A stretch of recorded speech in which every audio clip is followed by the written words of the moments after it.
Hello student, स्वागत है आपके अपने यूट्यूब चैनल में। तो आज मुहर्रम भी है और सौभाग्य से लाइन भी कटी है और सौभाग्य से इन्वर्टर भी खराब है और सीसीएल का भी लाइन कटी है। इसके बावजूद जो है आज क्लास हम लोग चलेगा। और आज तारीख कितना है? 17 तारीख। तो 17 तारीख आज है और आज हम लोग जो है वो पृथ्वीराज चौहान और मोहम्मद गौरी को कवर करने वाले हैं। पृथ्वीराज चौहान कहा जाता है कि इसने पानीपत के प्रथम युद्ध, क्या नाम है, तराइन का प्रथम युद्ध और तराइन के दूसरे युद्ध में उनका जिक्र आता है, जहाँ पे कहा गया है कि तराइन के प्रथम युद्ध में पृथ्वीराज चौहान ने मोहम्मद गौरी को हरा दिया था। उसके बाद तराइन के दूसरे युद्ध में मोहम्मद गौरी ने पृथ्वीराज चौहान को हरा दिया। अब ये हुआ कैसे? चूंकि कहानी कुछ कहता है कि पृथ्वीराज चौहान जो है वो मोहम्मद गौरी का जान बख्श दिया था तराइन के पहले युद्ध में। क्यों बख्शा था उसको हम लोग देखने वाले इस वीडियो में। और क्या पृथ्वीराज चौहान को मोहम्मद गौरी दूसरे युद्ध में जब हराया तो क्या उसको अपने साथ ले गया या फिर आगरा के ही किला में उसको कैद कर दिया गया? ये सब कहानियों को आज हम लोग समझने वाले हैं। और हमारा जो भी स्रोत होगा वो एनसीईआरटी और एक राइटर है जिनका नाम है गोपीनाथ शर्मा जी, इनके लिखे हुए बातों पर आधारित होगी। समावेश है गोपीनाथ शर्मा जी, डॉक्टर दशरथ नाथ शर्मा और बहुत सारे लेखक हैं। इन सभियों का तथ्यों के आधार पर आज हम लोग इस कहानी को चर्चा करने वाले हैं। तो मैं राजेश कुमार, आइए स्टार्ट करते हैं आज का क्लास मध्यकालीन इतिहास, जिसमें आज हम लोग का सेक्शन रहेगा 1177 से लेकर 1192। अभी 1177 से लेकर 1192 क्या? तो ये जो टाइम पीरियड है ये है आपका पृथ्वीराज चौहान का। पृथ्वीराज चौहान को समझने के लिए हम लोग थोड़ा सा अपने दिमाग में भारत का जो मैप है उसको स्मरण करेंगे। अब आप भारत का मैप को अपने दिमाग में थोड़ा सा खंगालिए और थोड़ा सा दिमाग में रखिए। जब आप भारत के मैप को आप देखते हैं तो आप देख रहे हैं कि इसके उत्तर पश्चिम में राजस्थान है ना, पंजाब है, जम्मू कश्मीर है, सिंध है, पेशावर है, आगे बढ़ते जाइए तो अफगानिस्तान है। अफगानिस्तान में आप देखे थे कि एक कल का क्लास में देखे थे गजनी के पिता का नाम और उसका ससुर का नाम अल्पतगीर। उसने गजनी साम्राज्य का स्थापना किया था। तो जब गजनी का मृत्यु होता है तो उसके बाद जो है वहां का जो गजनी साम्राज्य वो धीरे धीरे समाप्ति की ओर होता है। उसी प्रदेश में से एक प्रदेश उभर के आता है, उसका नाम होता है गौर। उसका नाम है गौर। तो उस गौर के जाने से पहले, उस गौर के पास जाने, उस प्रदेश पे जाने से पहले हम लोग अपने भारत की ओर आते हैं। यहाँ तक आप समझ में आ गया कि वहाँ कौन है, वहां जाना है हम लोगों को। अब उससे पहले आइए यहाँ पे, चूंकि हमारा विषय है पृथ्वीराज चौहान हमारा विषय है, तो पृथ्वीराज चौहान को ही हम लोग पहले देखते हैं, समझने का प्रयास करते हैं। पृथ्वीराज चौहान का जन्म की अगर हम बात करते हैं तो उनका जन्म हुआ था 1166 ईस्वी में, 1166 में, 1166 में उनका जन्म हुआ था। और ये जो साम्राज्य था इनका, ये अजमेर पे था। अजमेर कहाँ है? इनका जो साम्राज्य था वो अजमेर पे था। 1166 में जन्म होता है और इतिहासकार के द्वारा कहा गया है कि इनका जो कालखंड था शासन का, या फिर इनका जो टाइम पीरियड कहें, वो 1177 से लेके 1192 तक था। बात समझ में आया? कब से कब तक था? 1177 से 1192 तक। अब इनका जो जन्म होता है 1166 में, ये जन्म इनका गुजरात में होता है। अब गुजरात में कहाँ होता है? तो गुजरात में होता है आपको आन्हिलवाड़ा में। आन्हिलवाड़ा में इनका जन्म होता है। हाँ, तो पृथ्वीराज चौहान का जो जन्म था वो गुजरात के आन्हिलवाड़ा में हुआ था। बात समझ रहे? अब पृथ्वीराज के अगर पिताजी की बात करते हैं तो पिताजी का नाम था उनका रामेश्वर चौहान। रामेश्वर चौहान। वहीं अगर माता जी की बात करते हैं तो उनकी माता जी का नाम था रानी कपूरी देवी। रानी कपूरी देवी। कपूरी देवी। पृथ्वीराज चौहान के एक और भाई थे, क्योंकि पृथ्वीराज चौहान 2 भाई में थे और 2 भाइयों में सबसे बड़े भाई थे यही पृथ्वीराज चौहान, और इनका एक दूसरा भाई था जिनका नाम था हरिराज। ये इनका दूसरा भाई था। ठीक है। अब अगर हम बात करते हैं पृथ्वीराज चौहान, तो पृथ्वीराज चौहान जब सत्ता में बैठते हैं तो पृथ्वीराज चौहान तृतीय के नाम पे बैठते हैं। पृथ्वीराज चौहान तृतीय, समझे? तीसरे। इससे पहले रामेश्वरम थे और उससे पहले जो थे वो पृथ्वीराज द्वितीय बैठे हुए थे गद्दी पर। उसके बाद इनके पिताजी बैठते हैं, पिताजी के बाद ये स्वयं बैठते हैं। रामेश्वर चौहान जी का जो अगर हम बात करें कालखंड, इनका जो शासन का अवधि था वो था आपको 1169 से लेकर 1177 तक। 1169 से 1177 तक इनका कालखंड था, यानी कि पृथ्वीराज चौहान के पिताजी रामेश्वर चौहान गद्दी पर बैठे हुए थे। पृथ्वीराज चौहान का जन्म आप देख चुके हैं कि गुजरात में हुआ है 1166 में, 1166 में। बात समझ रहे? और पृथ्वीराज चौहान जब अजमेर के शासक बने थे तो उनका जो समय था उनके पिताजी के मरने के बाद, यानी कि 1177 में 1192 तक इनका कालखंड था अजमेर के शासन के रूप में। यहाँ तक क्लियर है? यहाँ तक क्लियर है? अब होता यह है कि जब उनके पिताजी का निधन हो जाता है, इनके पिता का निधन का भी कुछ कारण है, कुछ फैक्ट्स है, वो बात करेंगे। आप एक नाम सुनेंगे, भीमद्युत। बात समझ रहे हैं? तो ये कहानी है, जो कहानी को हम आगे लेके चलेंगे तब आपको बताएंगे। जब उसके साथ युद्ध होता है गुजरात में, तब हम बात करेंगे कि इनके पिताजी का मृत्यु का कारण क्या था, नहीं था। फिलहाल हम लोग आगे बढ़ते हैं, और आगे जो हम लोग चल रहे हैं तो अब हम लोग देखने वाले हैं कि इनके पिताजी का मृत्यु हो जाता है 1177 ईस्वी में। 1177 में इनके पिता का मृत्यु हो जाता है। मृत्यु होने के बाद जो है, जब इनकी मृत्यु होती है तो केवल ये 11 वर्ष के थे। कौन? पृथ्वीराज चौहान। 11 वर्ष का मतलब कि अल्प आयु है। अब अल्प आयु है, इसका मतलब वो सत्ता संभाल नहीं सकते, तो फिर सत्ता संभालेगा कौन? सत्ता पे बैठेगा कौन? तो उस सत्ता पे बैठने के लिए उनकी माताजी तैयार हुई, जिनका नाम क्या था? उनका नाम था क्या था? रानी कपूरी देवी। कहा जाता है कि 1 वर्ष तक रानी कपूरी देवी जो है वो सत्ता पर काबिज रहती है, और उधर पृथ्वीराज चौहान जो है वह शिक्षा ग्रहण करने में, शस्त्र सीखने में व्यस्त हो जाते हैं। 1 साल तक पूरा इस पे लगे रहते हैं। और यह भी कहा जाता है कि पृथ्वीराज चौहान को अनेक भाषाओं की ज्ञान थी, और साथ में वह शस्त्र चलाने में भी बहुत माहिर थे पृथ्वीराज चौहान, है ना। अब उनके पिताजी के मरने के बाद उनकी जो माता जी थी वो कपूरी देवी, वो 1 साल तक सत्ता में संभाली। अब पृथ्वीराज चौहान उधर सीख रहे हैं सारा कुछ। कहा जाता है कि जब कपूरी देवी सत्ता पे बैठी थी तो बहुत सारे लोग उनसे नाराज हो गए थे। नाराज होने लाजमी है, क्योंकि मान लीजिए कोई राजा अगर मरता है तो हर एक कोई चाहता है कि हम सत्ता पे बैठें। लेकिन कपूरी देवी जानती थी अगर यह सत्ता को अगर हम छोड़ते हैं या फिर किसी भी तरह से कोई हमला करता है, क्योंकि उनका भी विरोधी तो होंगे ना।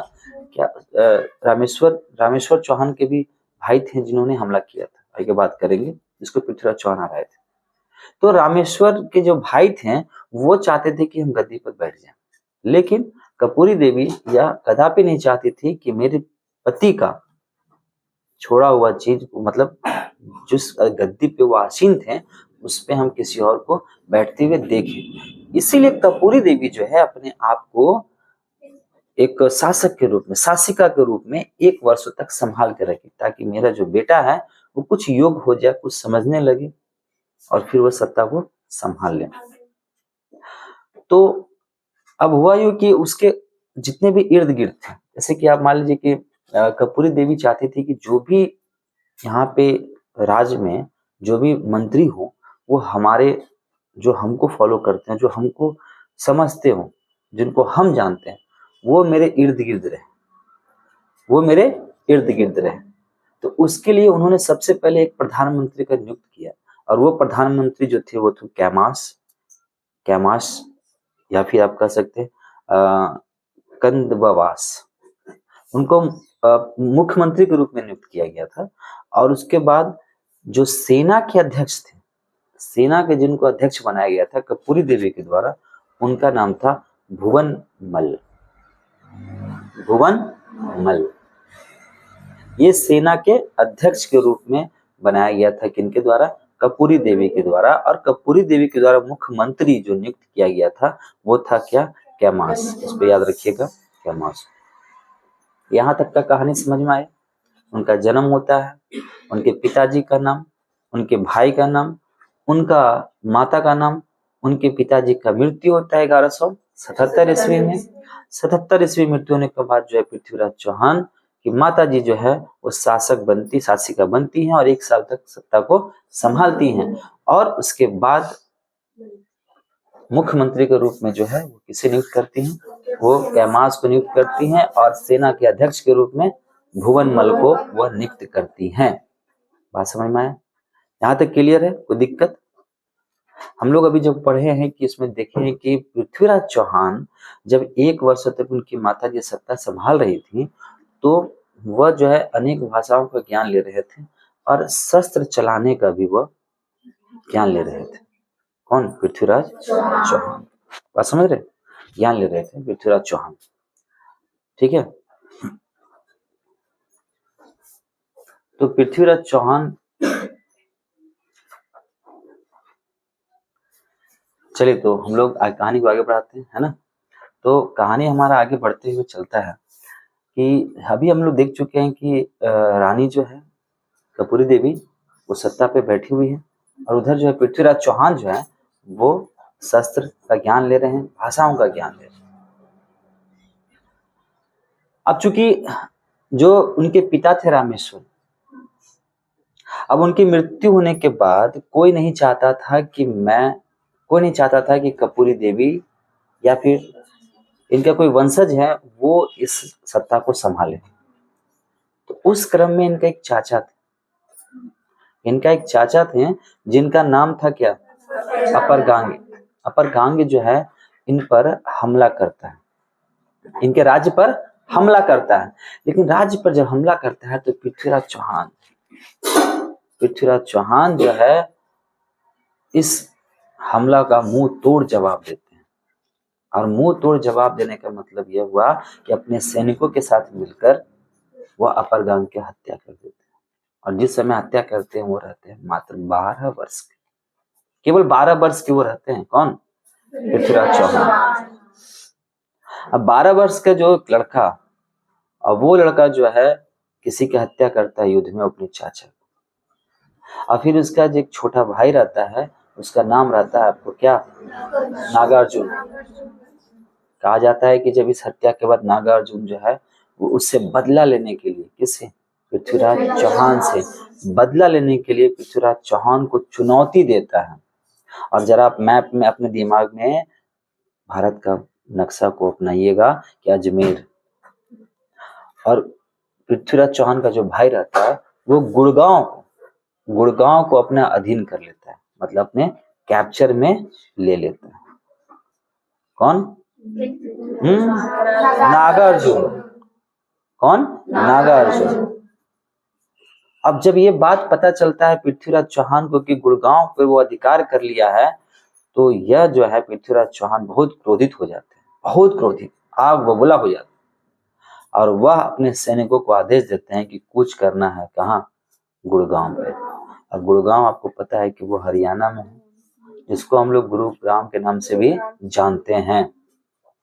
अब पृथ्वीराज चौहान अपने सैनिकों को लेकर वो बढ़ चुका है कहाँ, गुड़गांव की तरफ। गुड़गांव की तरफ बढ़ा अपने सैनिकों को लेकर, और गुड़गांव पहुंचता है, और फिर जो है वो हमला कर देता है किस पे, नागार्जुन पर। नागार्जुन पर जैसे ही हमला करता है, जब नागार्जुन को लगता है कि नहीं अब हम यहाँ इनसे जीत नहीं पाएंगे, अब इनसे हम जीत नहीं पाएंगे, तो नागार्जुन जो अपना जान बचा के वहां से भाग जाता है। नागार्जुन वहां से जान बचा के भाग जाता है। लेकिन युद्ध तो होता है, उस युद्ध में बहुत सारे सैनिक मारे जाते हैं नागार्जुन के। तो पृथ्वीराज चौहान जब अपने सैनिकों के साथ लौट रहा था, तो लौटते क्रम में जितने भी घायल सैनिक थे, उन सब सैनिकों को वो बंदी बनाकर, और भी बहुत सारे सैनिक को वो बंदी बनाकर पहुंच जाता है अजमेर। और अजमेर जब पहुंचता है तो वो सारे बंदियों का गर्दन धड़ से अलग कर देता है। कौन? पृथ्वीराज चौहान। सारे बंदियों का गर्दन धड़ से अलग कर देता है, और अलग करने के बाद उन सब का गर्दन जो है अपने किला के बाहरी दीवार पे जो है वो लटका देता है। कौन? पृथ्वीराज चौहान। अब वो किला पे जब लटकाया पूरा, तो उससे दहशत उत्पन्न हुआ, है ना, ये क्या हुआ, क्या हो रहा है। तो पृथ्वीराज चौहान का ये तर्क था कि आइंदा इस चीज को देखने के बाद कोई भी हमारे साम्राज्य की तरफ आंख उठाने की चेष्टा नहीं करेगा, चेष्टा नहीं करेगा। इसलिए वो एक काम किए थे। अब चूंकि एक अब ऐसे एक शासक हो चुके थे कि डिसीजन ले सकते थे, डिसीजन ले सकते थे पृथ्वीराज चौहान किसी भी काम को लेकर। उनकी माता जी को लगा कि नहीं अब ये संभाल सकता है धीरे धीरे। अब जरा कल्पना कीजिए कि जब पृथ्वीराज चौहान 1 साल के बाद इनके चाचा जो है, चाचा का नाम क्या,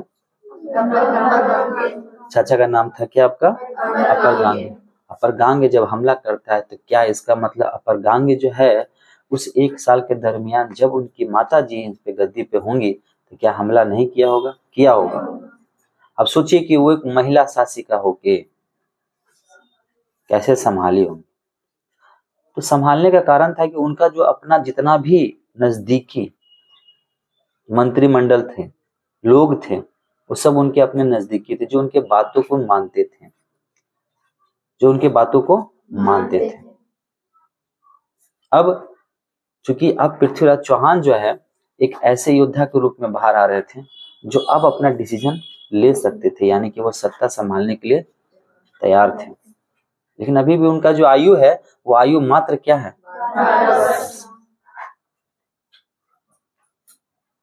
होता यूं था कि जब भी पृथ्वीराज चौहान किसी भी विषय में कुछ भी कहते थे तो उनके बातों को उस तरह से लिया जाता था जैसे कि मानो कि एक बच्चा बोल रहा है और उस बच्चा को सब आदमी हल्का में ले रहे। तो पृथ्वीराज चौहान कहें कि नहीं अगर अभी ऐसा हो रहा है तो हो सकता है कि इन फ्यूचर में भी हमारे पे हमला किया जाए, और हम लोग इसको अगर नजरअंदाज करेंगे तो ये दिक्कत होगा। इसलिए अब सत्ता को अपने हाथों में लेना ही पड़ेगा। इसके लिए अब करते क्या है, तो इसके लिए इनका जो सबसे बड़ा रुकावट का जो कारण बन रहे थे वो बन रहे थे मुख्यमंत्री, जो उनकी माता के द्वारा इनको मुख्यमंत्री बनाया गया था। और उनका नाम क्या था, उनका नाम क्या था, हाँ उनका नाम था कैमास। वह इनके बीच में एक रोड़ा का काम कर रहे थे, बीच में इनका रोड़ा का काम कर रहे थे, ठीक है। तो पृथ्वीराज चौहान जो है जब ये रोड़ा का काम करे तो पृथ्वीराज चौहान को लगता है कि नहीं अगर हमको सत्ता पे हासिल होना है, सत्ता पे बैठना है, तो सबसे पहले अगर हमको किसी को हटाना है तो वो कौन है, ये मुख्यमंत्री है, यानी कि कैमास है। इनको सत्ता से हटाना पड़ेगा। उसके बाद इस सत्ता से हटाया कैसे भाई, क्योंकि माता जी के द्वारा बनाया गया है, बैठाया गया है, तो फिर एक षड्यंत्र रचते हैं किसी भी तरह से उनके विरुद्ध, और उसके बाद जो है उनकी हत्या करवा देते हैं। और फिर हत्या करवाने के बाद वह यह सोचते हैं पृथ्वीराज चौहान की अगर मुझे सत्ता में रहना है, अगर मुझे शासक बनना है, तो मेरे पास भी एक टीम होना चाहिए, और एक ऐसा टीम जो हमको समझे, मेरे डिसीजन को समझे, मेरे बातों को माने, तो ही ना आगे हो पाएगा। तब जाके वह बैठाते हैं किसको, उनकी हत्या करने के बाद मुख्यमंत्री पे प्रताप सिंह को, प्रताप सिंह को, यानी कि उनकी माता जी बैठाए थे किसको, कैमास को मुख्यमंत्री के रूप में। लेकिन मुख्यमंत्री जो कैमास थे ये पृथ्वीराज चौहान को आगे बढ़ने ही नहीं दे रहे थे। जब भी पृथ्वीराज चौहान कुछ कहते थे तो ये कहते थे अच्छा बच्चा, कोई बात नहीं, पसंद है। अब जो है कैमास की जो मृत्यु हो जाती है, हत्या हो जाती है, तो हत्या होने के बाद पृथ्वीराज चौहान जो है अपना वफादार मुख्यमंत्री के रूप में नियुक्त करता है किसे, प्रताप सिंह को। प्रताप सिंह को यह नियुक्त करते हैं, कौन, पृथ्वीराज चौहान। चलिए तो अब आगे बढ़ते हैं कहानी को लेकर। पहले बताइए कहानी यहाँ तक समझ में आया आप लोगों को? हाँ, मजा आ रहा है? गर्मी से जूझ रहे हैं फिर भी मजा आ रहा है कि नहीं? चलिए तो अब पृथ्वीराज चौहान जो है वो अपना मुख्यमंत्री किसको बना लिया है, प्रताप सिंह को। अब देखिए थोड़ा सा दिमाग में भारत का मैप को आपको दिमाग में रखना है, क्योंकि यहाँ पे बोर्ड में आपका मेंशन नहीं है। अजमेर आप देख रहे हैं, अजमेर देख रहे हैं। अभी हम जिक्र करने वाले हैं आपको कहाँ, तो जिक्र करने वाले हैं आपको एक शख्स जिनका नाम है जीनपाल। जीनपाल के द्वारा एक किताब लिखा गया और वह किताब का नाम था आपको खतरगछ की पट्टानी। ठीक है, इस किताब में एक कहानी मेंशन है और वह कहानी है भंडानको की कहानी है। और इस भंडानको का पतन जो है पृथ्वीराज चौहान जो है वो करते हैं। भंडानको की जो है पृथ्वीराज चौहान क्या करते हैं, पतन करते हैं, यानी कि समापन कर देते हैं। अब ये भंडानको कौन था? अब पृथ्वीराज चौहान भंडानको का जो पतन करते हैं वो करते हैं 1182 में। 1182 में। देखो अभी हम लोग को चलना है 1192 तक, अभी 10 वर्ष का समय है।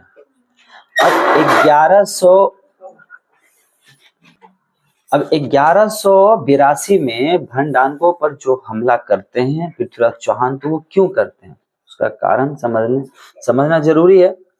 तो उससे पहले आपको बता देते हैं कि पृथ्वीराज चौहान का जो क्षेत्र था वो क्षेत्र था अजमेर। अब ये अजमेर से अपने क्षेत्र को बाहर की ओर जाना चाहते हैं, यानी कि अपना क्षेत्र बढ़ाना चाह रहे हैं। तो बढ़ाने के क्रम में वो सबसे पहले हमला करते हैं 1882 में। वो करते हैं किसको, भंडानको के पास। अब ये भंडानको कौन था उसको जानने के लिए आपको चलना पड़ेगा पृथ्वीराज चौहान के वंशज की तरफ, पीछे की ओर। अब उस पीछे में जब आप जाते हैं तो आता है विसल देव या फिर बृहगराज फोर्थ या फिर विसल देव। ठीक है, कहा जाता है कि विसल देव के समय भी भंडारके जो है वो इस समय भी मौजूद थे, उनके समय में भी। ठीक है, और उस समय में जब विस्तार किया जा रहा था इनके द्वारा, ये जो विसल देव हैं ये महाराणा प्रताप के वंशज हैं, और इनके द्वारा जब विस्तार किया जाता तो उसमें रोड़ा आ रहा था, कौन, भंडारके। ये लोग रोड़ा आ रहे थे और इनके साथ में इनका युद्ध होता है। किसके साथ में, विसल देव के साथ में। तो विसल देव के साथ में जब युद्ध होता है तो विसल देव जो है इनको पूरी तरह से सत्ता से नहीं हटा पाता है, यानी कि मात्र कुछ सीमावर्ती क्षेत्र जीत लेता है और उसके बाद इनको छोड़ देता है। अब छोड़ दिया विसल देव, अब आ रहे हम लोग कहाँ, पृथ्वीराज चौहान तृतीय के पास। अब ये पृथ्वीराज चौहान जब देख रहा है कि भाई ये जो भंडारके है ये आज से नहीं बहुत पहले से जो है ये क्षेत्र को अपना विकसित करते जा रहा, अपना एरिया ये ज्यादा कवर करते जा रहा है, तो इसको तो भाई कंट्रोल करना जरूरी है कंट्रोल करना। तो पृथ्वीराज चौहान जो है उस पे हमला करता है, किस पे? भंडान के। अब ये भंडान के थे कौन? तो ये जो थे सतलज क्षेत्र के थे, सतलज क्षेत्र के थे ये। और ये कहां तक अपना राज्य लेके चले गए थे? तो गुड़गांव, हिसार, ठीक है, भरतपुर, अलवर, मथुरा, इतना एरिया पर उसका जो प्रभाव था, किसका? भंडान। अब अलवर राजस्थान, बात समझ रहे, अजमेर सब नजदीक है सब। अब भाई अभी आप गुड़गांव जीत के आए हैं पृथ्वीराज चौहान, और हिसार पे इसका अधिपत्य है, बस समझ रहे। होता यूं था कि जैसे कि मान लीजिए गुड़गांव, हिसार, अब मान लीजिए कि ये आपका एरिया है ना, और ये एरिया मान लीजिए, अब इस एरिया के बगल में कोई क्षेत्र है ना, तो ऑब्वियसली चाहेगा कि नहीं वो क्षेत्र भी आप क्या कर ले, अधीन कर ले, अपने अंदर कर ले। तो पृथ्वीराज चौहान वही जा रहे थे, और जिस क्रम में वो भंडानकों पे जो पे हमला कर देते हैं, और उसके बाद जो उनके पूर्वज जो किए थे कि वह भंडानकों को छोड़ दिए थे, पृथ्वीराज चौहान नहीं करते हैं। पृथ्वीराज चौहान जो है उनका समापन करना स्टार्ट कर देते हैं और अपने क्षेत्र का विस्तार करना शुरू कर देते हैं। तो पहला हमला 1182 में किसके विरुद्ध किए? भंडारकों। ठीक है। अब जब वह अपना क्षेत्र को, जब वो भंडारकों पे हमला करते हैं, तो उनका क्षेत्र जो है, यानी कि उनका जो एरिया है वो बढ़ता चला गया। किसका? पृथ्वीराज चौहान का। और एरिया बढ़ता चला गया, पहुंच जाता है एरिया कहाँ? महोबा के पास। महोबा उत्तर प्रदेश, मतलब उनका एरिया जो है वो अब टच करने लगा कहाँ? महोबा उत्तर प्रदेश। अब महोबा उत्तर प्रदेश का जो शासक था उसका नाम था परमादिदेव चंदेल। परमादिदेव चंदेल, चंदेल शासक, चंदेल शासक, बात समझ रहे हैं? ठीक है। अब क्या होता है, अब महोबा तक जब उनका जाता है समय, मतलब उनका जो एरिया चला जाता है, तो आप लोग एक नाम सुने होंगे, युद्ध सुने होंगे, उसका नाम है तुमुल का युद्ध। कन्नौज नहीं, तुमुल का युद्ध। और ये युद्ध भी लड़ा गया 1182 ईस्वी में। 1182 ईस्वी में युद्ध लड़ा गया, और ये युद्ध लड़ा गया किसको? चंदेलों के विरुद्ध। चंदेलों के विरुद्ध ये युद्ध लड़ा गया था, जिसमें चंदेल शासक थे कौन? परमादेव चंदेल। परमादेव चंदेल। अब परमादेव चंदेल का जब कहानी हम लोग सुनते हैं तो इसमें बहुत इंटरेस्टिंग है। अब परमादेव चंदेल की कहानी सुनने से पहले आपको बता दें कि इसमें मुख्य भूमिका आपने रूप में आप देखे होंगे, आप एक नाम सुने होंगे जिसका नाम था आल्हा रुदल। नाम सुने? आल्हा रुदल। आल्हा रुदल का बारे में आपको हम कल पूरा डिटेल से बताएंगे, आल्हा रुदल के बारे। और आल्हा रुदल का जो कहानी है इसमें थोड़ा सा अंश आपको इसमें देखने को मिलेगा। कहा जाता है कि जब पृथ्वीराज चौहान जब हमला करते हैं चंदेलों पर 1182 में, और वह युद्ध का नाम होता है क्या? तुमुल का युद्ध। तो तुमुल का युद्ध में जो आपका परमानंद देव चंदेल जो थे, ये बहुत ज्यादा विचलित हो जाते हैं, बहुत विचलित हो जाते हैं। ठीक है, विचलित हो जाते हैं कि भाई अब हम लोग का क्या होगा, अब हमारे पृथ्वीराज चौहान जो है हम लोगों को जो है यहाँ से उखाड़ फेंकेगा। तो उनके दरबार में एक योद्धा रहा करता था जिसका नाम था आल्हा रुदल। क्या नाम था? आल्हा रुदल। आल्हा रुदल जो है इससे खफा होके, किससे? चंदेल शासक परमानंद देव से खफा होके ये जा चुका था कन्नौज। और कन्नौज में यह जो है शासक थे आपका कौन बताइए? कन्नौज के शासक कौन थे? हाँ, जयचंद के इलाके में ये रहा करते थे। जयचंद के इलाके में यह रहा करते थे। ठीक है। परमानंद देव को यह आभास हो चुका था कि जब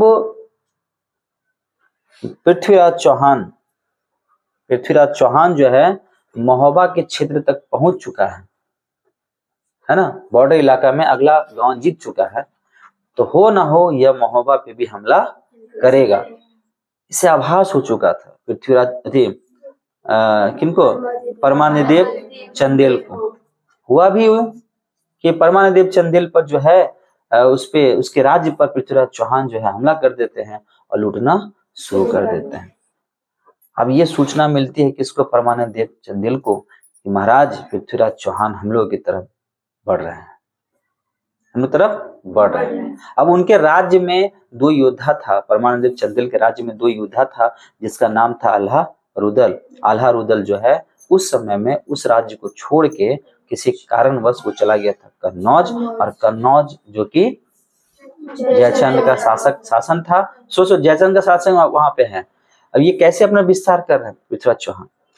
अब पृथ्वीराज चौहान जब यहाँ पे पहुंचते हैं इनके महल के नजदीक में, तो परमानंदेव चंदेल जो है मलखान को सेनापति नियुक्त कर देता है।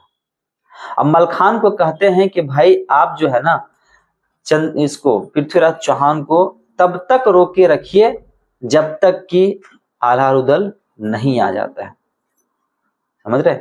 अब इधर जो है परमानंदेव चंदेल जो है ये सूचना पहुंचाता है अपने दूत के माध्यम से, कहा, कन्नौज आल्हा रुदल के पास। आल्हा रुदल के पास जब सूचना पहुंचाता है तो आल्हा रुदल जो पहले उस सूचना को प्राप्त करता है और उसके बाद उसको मना कर देता है कि मैं किसी भी कीमत पे नहीं आने वाला हूं, नहीं आने वाला।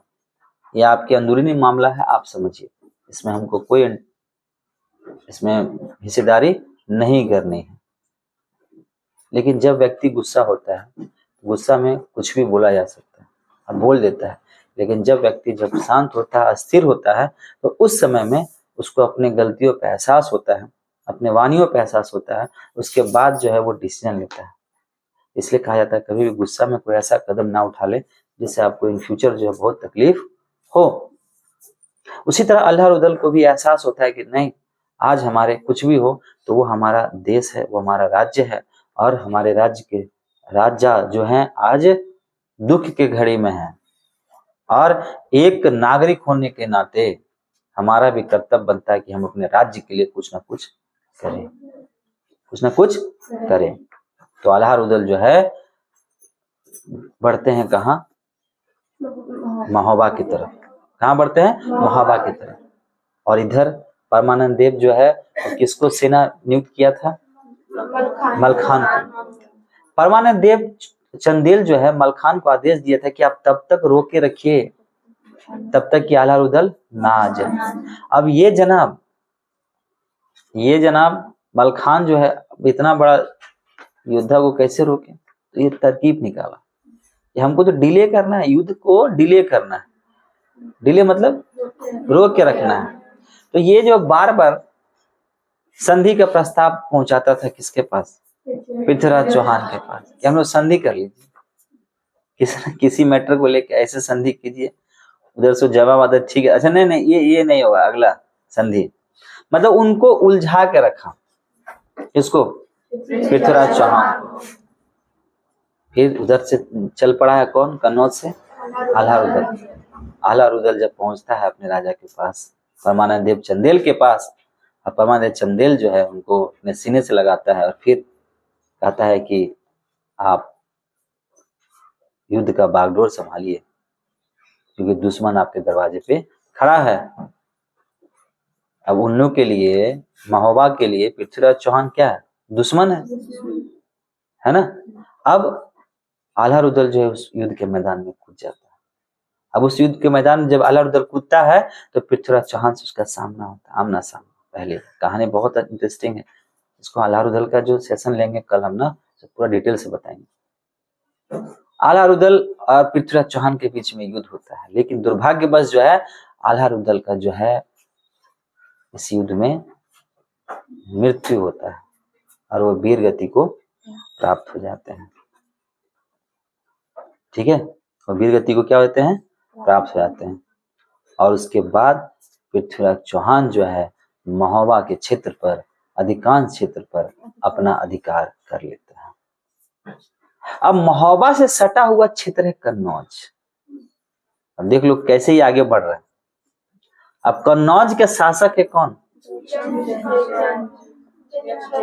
नहीं, पूरा नाम क्या है? जयचंद गढ़वाल। महोबा का शासक थे कौन? परमानंद देव चंदेल। अब पृथ्वीराज चौहान परमानंद चंदेल यानी कि महोबा को जीत चुका है, बहुत सारे क्षेत्रों को। अब उसका सीमा लगता था कन्नौज के साथ। अब कन्नौज का शासक कौन? जयचंद। बात समझ रहे? तो जयचंद गढ़वाल का जो कहानी होगा वो हमारा अगला वीडियो में होगा, ठीक है। पहले बताइए यहाँ तक हम लोग जो पृथ्वीराज चौहान को पहुंचाए महोबा तक, क्लियर है? समझ में आया? याद हो जाएगा नोट से? तो जो भी स्टूडेंट इस वीडियो को देख रहे हैं, अगर आपको जरा सा भी प्रयास अच्छा लग रहा होगा तो आप लोग चैनल को सब्सक्राइब करिए, ज्यादा शेयर कीजिए। मिलते हैं कल हम लोग आगे पृथ्वीराज चौहान को देखते हैं कि आगे वो क्या करते हैं कन्नौज में। Take care, bye bye.